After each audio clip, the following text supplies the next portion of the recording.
Hi everyone, welcome to my craft desk. You're at a bit of a different angle to normal, but I think this is going to be a good angle to shoot at, so we'll figure it out. What we're doing today is playing around, trying to make our own stencil paste using toner and PVA glue. So I've got a foiling machine, which if you have a look on my videos, my previous videos, uses toner ink to foil, and I don't own a toner printer. So I went online and did a bit of research, and apparently you can make your own stencil paste using PVA glue and toner powder. So I am just going to open up this PVA glue, mix equal parts PVA glue to any PVA, this is the only PVA I've got, PVA glue, equal parts toner powder, although I can't take the lid off this PVA glue, there we go, toner powder to PVA glue, and run it through a stencil. Then hopefully that will make us a thick stencil paste. So I'm just gonna, don't know how much I need, so let's just blob some in. That will be plenty, I'm sure. And I've been warned online that the toner powder is very lightweight and will get everywhere, and don't breathe it in. So let's have a look. Being a bit precautionary with it. Oh, actually just cut the lid off, it's probably easier. I didn't realise that toner printers worked on a powder, not an ink. So it took me some research to work this out. But this is just the stuff that you would use in your ink cartridges. There we go. So I'm gonna apply, I mean, that will do, I guess. And I'm going to mix this together until we get a thick black glue. Oh, I don't know if there was too much powder there. I don't know. We'll mix this together and we'll see what we end up with. But just that it is thoroughly mixed through, so you've got your basically toner infused PVA glue mix. So what I'm going to do, and I've got powder everywhere, is try and apply some of it through just onto these marbled tags through a stencil and see what we end up with. So I've picked up a couple of stencils. You can use any stencil with this. This has toner powder on it, so I just want to brush it quickly. I think I'm going to go for this one. I'm going to do a couple of them. I'm just going to apply the stencil over the top.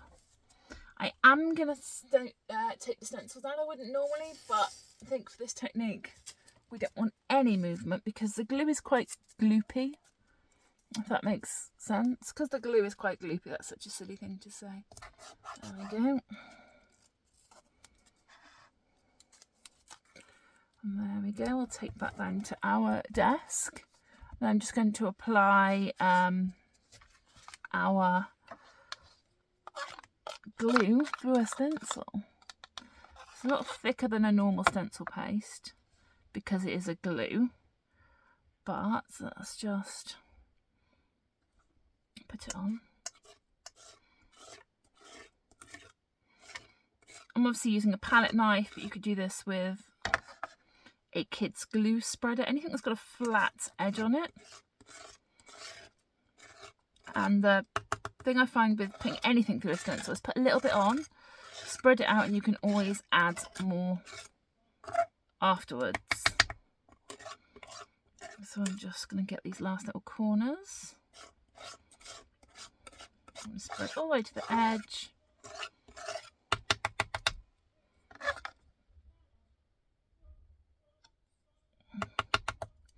There we go, all the way to the edge of here. And I think that is most of the stencil. This is always the part of the stencil that I worry, is lifting the stencil back up and making sure the design, especially when you're using a not stencil paste, because if it's too gooey, sometimes you lose the definition of the design underneath. So we're going to take this tape off gently. Just going to mop up the excess of that glue a second. And I'm going to gently peel the stencil from the tag. And that's what we've got. Before we even move that, I'm going to get my heat gun and I am going to dry it with my heat gun. Sorry about hitting you. Risks the smudging being less if it's like that. So I'm just going to get my heat gun. I mean, this might be a big waste of time. It might not foil, but it might. And if it does, it opens a world of possibilities. So I'm just going to dry this. So that is about 50% dry. I'm going to put it off to one side while we do the others and let it fully dry before we go to foil it. So I'm just going to leave that to dry, room temperature dry, behind me. And I'm going to try again on these other two tags, putting some designs on, heating them, and then I'll come back to you when they're dry.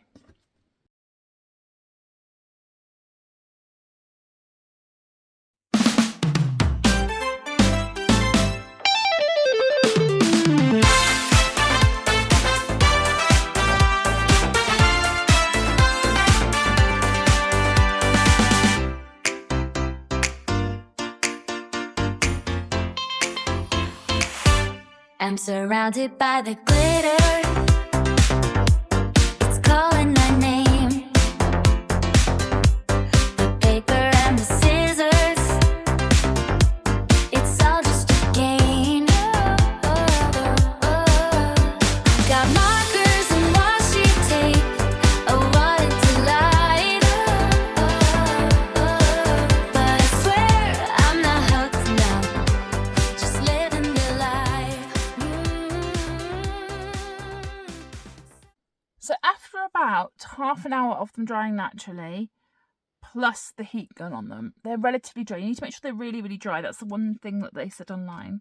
Because what you don't want to do is when you run it through the laminator, the foiling machine, you don't want any of that ink squidging out and ruining your design. So I'm going to grab the foiling system and we'll see whether this toner hack works. So as you can see, I have brought down my tattered lace foiling machine. She's currently warming up. Little annoying flashy red light for you. When it goes green, let me know.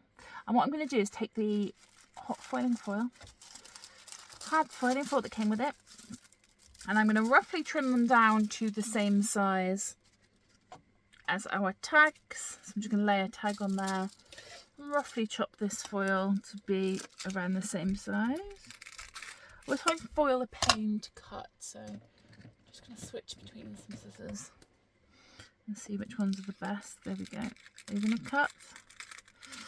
No, if not, it might have to be a craft knife jobby. Oh, so my Tim Holtz ones, yes, they will eventually cut. It's not going to be the neatest cut in the world, but it doesn't need to be.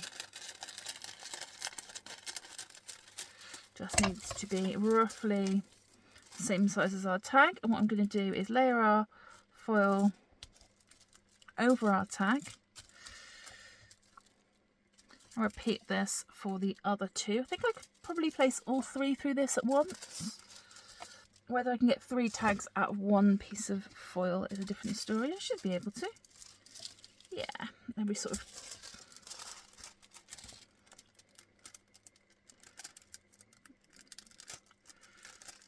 Again, cutting this foil.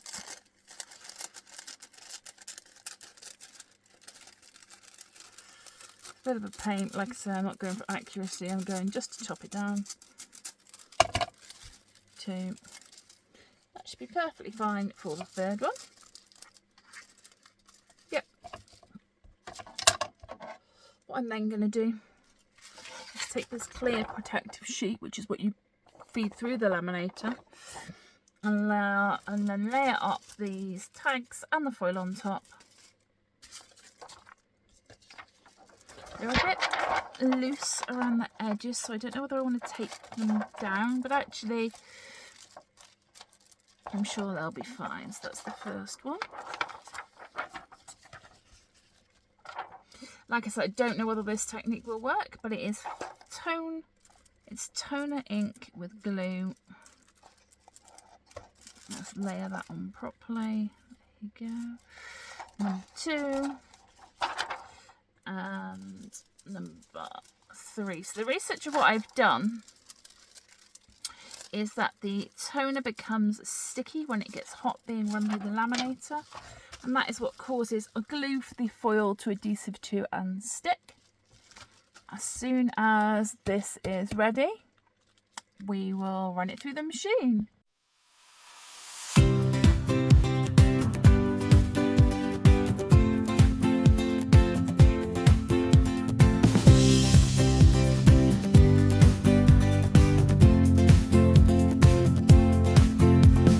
Charlie the crafter with color so bright, creating with passion, her heart's pure.